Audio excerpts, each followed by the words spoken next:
Okay. So coming to your family. So మీరు free టైమ్‌లో ఎలా స్పెండ్ చేస్తారు? ఫ్యామిలీతో స్పెండ్ చేయడానికి ఇష్టపడతారా? లేకపోతే ఫ్రెండ్స్‌తో బయటికి వెళ్తుంటారా? So what is it? నేను పెద్ద ఫ్యామిలీ కాదు. ఫ్యామిలీ ఓరియంటెడ్ ఫ్యామిలీ అంటే ఇక్కడ ఎవరికైనా ఒక మాట చెప్తాను.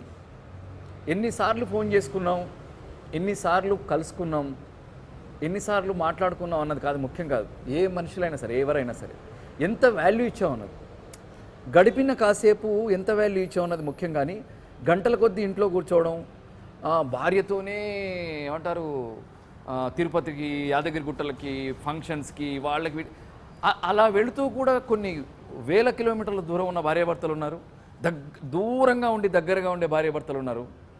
It's depends on mind set. అలా కనుక ఆలోచిస్తే నేను ద ఫ్యామిలీగా కాదు. బట్ ఉన్నంతసేపు క్యూట్గా ఉంటాను, ఉన్నంతసేపు అరే మా ఫాదర్, అరే మా హస్బెండ్ అన్న తృప్తిని నేను వాళ్ళ నుంచి తీసుకుంటాను, నేను వాళ్ళకి ఇస్తాను తప్ప మంత్లీ వీళ్ళని సినిమాకి తీసుకెళ్ళాలి, పిల్లల్ని పార్క్కి తీసుకెళ్ళాలి, ఇంటికి వెళ్తున్నాను పళ్ళు తీసుకెళ్ళాలి, అస్సలు నాకు చిరాకు అది. But good father. మా పద్మనే కనుక మీరు ఇంటర్వ్యూ చేస్తే ఈజ్ అ గుడ్ ఫాదర్ అని చెప్తారు తప్ప గుడ్ హస్బెండ్ అని చెప్పదు. అంటే మీరు ఎలా టైం స్పెండ్ చేయడానికి ఇష్టపడతారు? అంటే మూవీస్ ఎక్కువ చూస్తారా? మళ్ళీ అదే స్వాతి, ఫ్యామిలీతో కాకుండా ఓకే మీరు ఫ్యామిలీతో అంతే ఫ్యామిలీతో ఉంటే సినిమాలు చూస్తాను.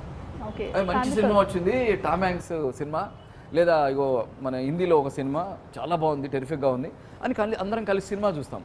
కలిసి అందరు ఫ్రెండ్స్ ఎవరైనా వస్తే, అందులో ఫ్రెండ్స్లో ఎవరైనా యాక్టర్ ఉంటే వాడితో డైలాగ్ చెప్పించుకోవడం, వాడితో డ్యాన్స్ చేయించడం, వాడితో ఇంకేదైనా పాటలు పాడించుకోవడం. మా పెద్ద పాప డ్యాన్స్ చేస్తుంది, సో మా చిన్న పాప బాగా పాడుతుంది అది. సో ఇలా తప్ప ఇలాంటి కరిక్యులర్ ఎక్స్ట్రా కరిక్యులర్ యాక్టివిటీస్తోనే తప్ప ముచ్చట్లు ఉండవు.